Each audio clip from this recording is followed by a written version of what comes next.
Hello guys, अगर आप लोग को मेरे वीडियोस पसंद आते तो मेरे वीडियोस को लाइक कर दीजिए, शेयर कर दीजिए, मेरे चैनल को सब्सक्राइब कर दीजिए। और वारियर सुप्रीम के पिछले एपिसोड के एंड में हमने देखा था कि एक प्रिंसिपल बोलने लगता है कि 4 महीने पहले एक बंदा अकेला आकर सिटी ऑफ ईगल को पूरी तरह से डिस्ट्रॉय कर डाला। मुझे ऐसा लग रहा है वो गार्डन वाइज कोई और नहीं बल्कि वही बंदा है। ये सुने बस हंसते हुए एकमस जियान बोलने लगता है कि फट गए ना तुम सारे लोग, फट गए ना तो इसलिए मुझे छोड़ दो, वरना मेरा गार्डन भाई यहाँ पर आकर पूरी तरह से तुम्हारा फुट एंड स्पीड अकेडमी को बर्बाद कर डालेगा। ये सुने तुरंत भाईसा उसके सिर पर एक मारता है, इसके वजह से वो नीचे गिर जाता है। तब भाईसा बोलने लगता है कि प्रिंसिपल सर आपको भी अच्छी तरह से पता है कि हमें उस लांगसिया को जितना जल्दी हो सके उतना जल्दी उस डेलिकेसी क्लब वाले बंदों से चुड़ा के ले जाने पड़ेगा, वरना वो डेलिकेसी क्लब वाले कभी नहीं मिलकर उस लांगसिया को यूज करके वो किंगडम को पूरी तरह से बर्बाद कर डालेंगे। ये सुनने के बाद वाइस प्रिंसिपल चेंग बोलने लगता है कि बच्चे ये सब बोलना काफी ज्यादा आसान है पर ऐसा करना काफी ज्यादा मुश्किल है, क्योंकि अभी अभी तुम इस अकेडमी का स्टूडेंट बन चुके हो, तो इसलिए तुम्हें डेलिकेसी क्लब के बारे में कुछ भी नहीं पता। क्योंकि अगर हम इस लड़की को बचाने के लिए वहां पर जाएंगे तो उसके बाद हमारे हजारों बंदे वहां पर मारे जाएंगे। ये सुनने के बाद वाइस प्रिंसिपल बाय बोलने लगता है हाँ ये वाइस प्रिंसिपल सही बोल रहा है, क्योंकि हम उस डेलिकेसी क्लब को कितना वीक समझ रहे हैं उतना वीक बिल्कुल भी नहीं है। क्योंकि मैंने पता कर लिया है कि वो डेलिकेसी क्लब के मेंबर्स इस पूरी दुनिया भर फैले हुए हैं और उसका कनेक्शन काफी बड़े बड़े किंगडम्स के साथ भी है, तो इसलिए हम उसके साथ पंगा लेंगे तो हम ही नंगा हो जाएंगे। ये सुनने के बाद वाइस प्रिंसिपल ली बोलने लगता है कि हाँ ये दोनों वाइस प्रिंसिपल सही बोल रहे हैं, उतना ही नहीं बल्कि उस डेलिकेसी क्लब के पास वो गार्डन वाई भी है और हमें अभी तक वो गार्डन वाई का असली पावर बिल्कुल भी पता नहीं चला, तो इसलिए हमें उसका पावर पता चलने बिना बिल्कुल भी अटैक नहीं करना चाहिए। ये सुनने के बाद इजियन अपने मनी में सोचने लगता है अरे यार यहाँ पर पूरा मामला गड़बड़ हो रहा है, क्योंकि वो तीनों वाइस प्रिंसिपल बाइसा के डिसीजन के अगेंस्ट जा रहे हैं। और तब हम बाइसा की तरफ देखते हैं, वो सारे लोग से बोल रहा होता है कि प्रिंसिपल सर ने उसे बचाने के लिए मुझे ही भेजा था पर मैं इसे बिल्कुल भी बचा नहीं पाया, तो इसलिए इसका रेस्पॉन्सिबिलिटी मैं ही लेता हूँ। और वैसे भी तुम सारे लोगों को पूरी तरह से फट रही वहां पर जाने के लिए, तो इसीलिए मैं ही जाकर वो सारे लोगों को फाड़ के उसे ले आता हूँ। ये सुने बाद वाइस प्रिंसिपल चैंग बोले थे क्या तुम पूरी तरह से पागल हो, क्योंकि अगर तुम वहां पर जाकर अकेला उसे बचाने की कोशिश करते तो उसके बाद सारे लोग मिलकर तुम्हें ही जान से मार डालेंगे। ये सुने तुरंत बाद वहां पर सायरन आ जाता है, तुरंत बाद बोलने लगता है कि किसका मैंने बोला वो वहां पर अकेला जा रहा है उसे बचाने के लिए, क्योंकि उसके साथ उसका दोस्त यानी मैं भी जा रहा हूँ, क्योंकि मैं भी वो बाइसा की तरह बड़ा पागल बंदा हूँ। और तभी वहाँ पे वो हुआंग डूडो और उसके साथ फेंगशिया और उसके साथ इजियन तीनों आ जाता है। तुरंत बोलने लगता है हाँ हम भी बाइसा के साथ जाना चाहते हैं, क्योंकि वो बाइसा भी हमारा दोस्त है, उसके साथ साथ लांगशिया भी हमारा दोस्त है, तो इसलिए एक दोस्त को बचाना हमारा फर्ज बनता है। ये सुनिए बाद मास्टर सुंग बोलेंगे क्या तुम सारे लोग पूरी तरह से पागल हो गए, क्योंकि अगर तुम सारे बच्चों को वहां पर भेज दो तो उसके बाद तुम पूरी तरह से गड़बड़ कर दोगे या मुश्किल में पड़ जाओगे, तो इसलिए तुम्हारे मास्टर होने के नाते मैं तुम लोगों को ऐसा मुश्किल में पड़ते बिल्कुल भी देख नहीं सकता, तो इसलिए मैं भी तुम्हारे साथ आ रहा हूँ। तो इसलिए प्रिंसिपल प्लीज प्लीज मुझे और मेरे स्टूडेंट्स को परमिशन दीजिए वहां पर जाकर उसे रेस्क्यू करके वापस लाने के लिए। ये सुनने के बाद प्रिंसिपल थोड़ी देर के लिए सोचता है, इसके बाद बोलने लगता है कि यहाँ पर बाइसा के अलावा सभी लोग दफा हो जाए इस रूम से। ये सुने तुरंत बाद वो सारे लोग वहां से दफा हो जाते हैं। इसके बाद प्रिंसिपल बाइसा से बोला होता है बाइसा वो लांग से ऐसे किडनैप हो गए, इसके पीछे तुम्हारे 1% का गलती नहीं है, तो इसलिए ऐसा गिल्ड की वजह से तुम्हें इतना बड़ा बड़ा सैक्रिफाइस करने की कोई भी जरूरत नहीं है। ये सुनने के बाद बाइसा बोलने लगता है प्रिंसिपल सर मुझे भी अच्छी तरह से पता है उसमें मेरा 1% का गलती नहीं है, फिर भी मैं ऐसा गिल्ड की वजह से नहीं कर रहा हूँ, क्योंकि वो लांग से मेरे दोस्त है इसीलिए मुझे रेस्क्यू करने के लिए वहां पर जा रहा हूँ। ये सुने तुरंत बाद प्रिंसिपल बोलने लगता है अगर ऐसी बात है मैं तुझे एक सच्चाई बता देता हूँ, वो लांगसिया कोई और नहीं बल्कि वो पिज्जा एम्पायर का प्रिंसेस ही है, इसका मतलब उसका किंग का डॉटर है। जब से वो लांगसिया पैदा हुए तब से उसके अंदर एक खतरनाक सा फाइट स्पिरिट था, इसके वजह से उसके आसपास कोई भी नहीं आ पा रहा था। इसे देखने के बाद वो लांगसिया का फादर यानी वो पिज्जा किंगडम का किंग पूरी तरह से परेशान हो गए, क्योंकि वो अपने खुद की डॉटर के पास खुद ही नहीं जा पा रहा था, तो इसलिए उसने कल्टिवेट करने के लिए उसे यहाँ पर भेजा, ये उम्मीद से कि एक ना एक दिन वो लांगसिया अपने अंदर के स्पिरिट को पूरी तरह से कंट्रोल करे। पर ऐसा होने से पहले ही ये सारे डेलिकेसी क्लब वाले कमीने यहाँ पर आ गए, आने तुरंत बाद उसे किडनैप करके यहाँ से ले गए। और क्या तुझे एक सच बताओ, वो पिज्जा किंगडम के किंग को अपने जान से भी ये लांगसिया ही काफी ज्यादा प्यारी है, तो इसलिए तुम्हें एक बार सोचो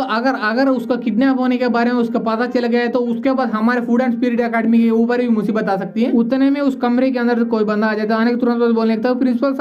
सर यहाँ पर पूरी तरह से गड़बड़ हुए, क्योंकि हमारे अकेडमी के बाहर की तरफ काफी सारे सोल्जर्स आए हुए हैं। और तभी हम बाहर की तरफ देखते हैं वहाँ पर सच में काफी सारे सोल्जर आ चुके होते हैं, उनमें से वो सारे सोल्जर्स का कैप्टन चिल्ला के बोल रहा होता है कि इस अकेडमी के सारे लोग मेरे बात अच्छी तरह सुन लो, क्योंकि जल्दी मेरे पास कोई बंदा आकर हमारे प्रिंसेस के बारे में अच्छी तरह से एक्सप्लेनेशन नहीं दिया तो उसके बाद हम सारे लोग मिलकर तुम्हारे पूरे अकेडमी को बर्बाद कर डालेंगे। और ये सारे बात सुनने के बाद सारे सोल्जर्स भी चिल्ला रहे होते हैं कि हाँ बर्बाद कर डालेंगे बर्बाद कर डालेंगे। ये बोलने तुरंत बाद वहाँ पर कुछ सोल्जर्स उस अकेडमी की तरफ काफी सारे एरोस चला देते हैं। ये देखने के तुरंत बाद एक बंदा बाहर से अंदर आ जाता है, और वो बंदा और कोई नहीं बल्कि वाइस प्रिंसिपल चेंगी होता है, उसको काफी सारे एरोस ऑलरेडी लग चुके होते हैं। इसके बाद चिल्लाते हुए बोला होता है मुझे बिल्कुल भी नहीं लगा था कि ये सारे सोल्जर इतना बड़े कमीने होंगे, क्योंकि मैं सिर्फ वो सारे लोगों से बात करने के लिए वहां पर गया था, फिर भी वो सारे कमीने मिलकर मेरे ऊपर इतना सारे एरोस चला दिया। वो सारे कमीनों को ये नहीं पता है कि मैं कोई कल्टिवेटर नहीं हूँ बल्कि इस अकेडमी का मैनेज करने वाला वाइस प्रिंसिपल हूँ। उतने में वहाँ पर वो प्रिंसिपल और उसके साथ बाइसा आ जाता है, तब प्रिंसिपल बोलने लगता है वाइस प्रिंसिपल मुझे अच्छी तरह से डिटेल में बताओ वहाँ पर कितना सारे लोग थे और वहाँ पर का सिचुएशन क्या है। ये सुनने के बाद वाइस प्रिंसिपल बोलने लगता है कि वहाँ पर सिचुएशन काफी ज्यादा खतरनाक है, क्योंकि वो सारे लोग कमीने हैं, क्योंकि वो कमी ने पहले एक्सप्लेनेशन के लिए मांग रहे थे। जब मैं उसे एक्सप्लेनेशन देने के लिए वहां पर जा रहा था तब वो एक्सप्लेनेशन सुनने का नाम ही नहीं ले रहे थे। तो इसलिए मुझे ऐसा लग रहा है वो सोल्जर्स यहाँ पर एक्सप्लेनेशन के लिए नहीं बल्कि हमारे अकेडमी को पूरी तरह से बर्बाद करने के लिए यहाँ पर आ चुके हैं और वो सारे लोग मिलकर पूरे 10,000 से ज्यादा हो सकते हैं। प्रिंसिपल आपको भी अच्छी तरह से पता है हम उस पिज्जा किंगडम से बिल्कुल ही पंगा नहीं ले सकते, तो इसलिए हम एस्केप गोट की तरह उस बाइसा को यूज करेंगे क्योंकि आपने उस बाइसा को उस लांगसिया को बचाने के लिए वहां भेजा तो था पर उसने बिल्कुल ही बचा नहीं पाया, तो इसीलिए इसका रेस्पॉन्सिबिलिटी वो बाइसा भी है। तो इसीलिए हम उस बाइसा को सारे लोगों को दे देते हैं, उसके बाद वो लोग शांत हो गए यहाँ से जाएंगे। ये सुनने बाद ईजियान को पूरी तरह से गुस्सा आ जाते हैं, इसके वजह से चिल्लाने लगता है तुम बेशरम बुड्ढे का तेरी हिम्मत भी कैसे हुई ऐसा बोलने की, क्योंकि बाइसा हमारे अकेडमी का एक स्टूडेंट है, वो भी एक हफ्ता भी नहीं हुआ वो यहाँ पर आकर, और तुम इस अकेडमी का वाइस प्रिंसिपल हो तो तुम क्या कर रहे थे जब कोई कमीना यहाँ पर आकर उस लांगसिया को यहाँ पर ले जा रहा था तब। तो इसलिए वाइस प्रिंसिपल सर इस बुड्ढे साले वाइस प्रिंसिपल चेंग को सारे लोगों को हवाले कर दीजिए, क्योंकि आपको भी अच्छी तरह से पता है कि वाइस प्रिंसिपल चेंग कोई कल्टिवेट नहीं है, तो इसलिए अगर वो यहाँ पर आकर मर भी जाएगा तो तब भी किसी को कोई भी फर्क नहीं पड़ेगा। ये सुनने वाले प्रिंसिपल बोलने लगता है तुम लोगों को ऐसा बहस करने की कोई भी जरूरत नहीं क्योंकि मैं ही वहाँ पर जाकर सारे लोगों के साथ डील करता हूँ। ये सुनने वाले वाइस प्रिंसिपल चेंग बोलने लगता अगर ऐसी बात हो प्रिंसिपल सर मुझे भी कोई भी एतराज नहीं है। तभी ये प्रिंसिपल के सामने बहस आ जाता है, तुरंत बाद बोलने लगता है प्रिंसिपल सर आपको बाहर जाने की कोई भी जरूरत नहीं क्योंकि मैं बाहर जाकर वो सारे लोगों के साथ डील करता हूँ। ये बोलने के बाद बहसा और प्रिंसिपल का जवाब भी नहीं सुनता, सीधा उस डोर को पूरी तरह से ओपन कर लेता है और उसे देखने के बाद सोल्जर बोला होता है कैप्टन फिर से कोई बंदा उस अकेडमी से आ रहा है हमसे बात करने के लिए, और तभी हम बहसा की तरफ देखते हो अपना पूरा एनर्जी बाहर रिलीज करते हो, बोल रहा होता है तुम सारे कमीनों की इतनी हिम्मत तुम हमारे अकेडमी के सामने आकर हमारे अकेडमी को बर्बाद करने की कोशिश कर रहे हो, क्या तुम सभी लोग यही बार मरना चाहते हो? अगर तुम यहाँ पर नहीं मरना चाहते हो दफा हो जाए ऐसे। और इतना खतरनाक एनर्जी को महसूस करने के बाद ये कैप्टन पूरी तरह हिल जाता है और अपने मन ही में सोचने था अरे बाप रे ये बंदा असल में कौन है, क्योंकि मैं महसूस कर सकता हूँ इसके अंदर की एनर्जी काफी ज्यादा खतरनाक है, क्या इस अकेडमी का कोई टीचर हो सकता है? नहीं नहीं ये कुछ ज्यादा यंग है उसके लिए। सोचने के बाद ये सभी लोग से पूछने लगता है क्या तुम लोगों को पता है कि ये बंदा कौन है? ये सुनने बाद सारे सोल्जर्स बोलने लगता है कि हमें नहीं पता कैप्टन। ये सुनने बाद कैप्टन बोलने लगता है कि मुझे फर्क ही नहीं पड़ता तुम कौन हो, और अगर तुम्हारा अकेडमी का प्रिंसिपल यहाँ पर नहीं आया तो उसके बाद तुम्हें और तुम्हारे सारे लोगों को जान से मारने के बाद तुम्हारा फूड एंड स्पिरिट अकेडमी को पूरी तरह से बर्बाद कर डालेंगे। ये सुनने बाद वैसा बोलने लगता है तुम लोगों के पास इतना औकात नहीं, तो इसलिए मेरे बात अच्छी तरह सुन लो, उस लांगसिया को किडनैप करने वाला बंदा और कोई नहीं बल्कि डेलीकेसी क्लब वाला बंदे है, तो इसलिए अगर तुम यहाँ पर कोई बर्बाद करना चाहते हो जाकर उस डेलीकेसी क्लब को बर्बाद कर डालो, पर मुझे अच्छी तरह से पता है कि तुम्हारे पास इतना भी औकात ही नहीं, तो इसलिए 10 दिनों के अंदर अंदर हम ही लोग जाकर उस लांगसिया को बचा के फिर से तुम्हारे किंग के सामने आकर रख देंगे। तो इसलिए मैं तुम सारे लोगों को एक फाइनल वार्निंग दे रहा हूँ, मेरा बात माने हो दफा हो जाए ऐसे, वरना तुम सारे लोगों का अंजाम काफी ज्यादा बुरा होने वाला है। ये सुनने के बाद कैप्टन को काफी ज्यादा गुस्सा आते, इसके वजह से वो चिल्ला के बोल रहे होते तुम्हारी इतनी हिम्मत तुम हमारे पिज्जा किंगडम के सोल्जर को धमकी दे रहे हो, अगर ऐसी बात तो मेरे पास और कोई चॉइस ही नहीं बचे, मैं पहले तुम्हें जान से मार डालूंगा उसके बाद तुम्हारे प्रिंसिपल और तुम्हारे पूरे अकेडमी को बर्बाद करके रखूंगा। ये बोलने तुरंत बाद वो सारे सोल्जर्स को अटैक करने के लिए ऑर्डर देते थे। ये ऑर्डर सुनने तुरंत बाद वो सारे सोल्जर्स काफी सारे एरोस को छोड़ देते हैं बाइसा की तरफ। ये देखने के तुरंत बाद वाइस प्रिंसिपल चेंग वहां पर गार्ड्स को सारे डोर्स को बंद करने के लिए बोल देता है। बोलने के बाद बोल रहा होता है मुझे पहले से ही पता था कि ये बाइसा के गवर्नमेंट की वजह से एक ना एक दिन ये पूरी तरह से मर जाएगा। ये सुनने बाद ईजियन चिल्ला के बोल रहा होता है तुम बुड्ढे साले ऐसा बोलने की हिम्मत भी मत करो क्योंकि मुझे बाइसा पर पूरा भरोसा है वो इस अटैक को आसानी से संभाल पाएगा। और ये बोलने के तुरंत बाद हमारे एपिसोड यही पर खत्म हो जाता है। अगर आप लोगों को ये एपिसोड पसंद आते हैं एपिसोड को लाइक कर दिए, शेयर कर दिया एंड सब्सक्राइब कर दिया and thanks for watching guys.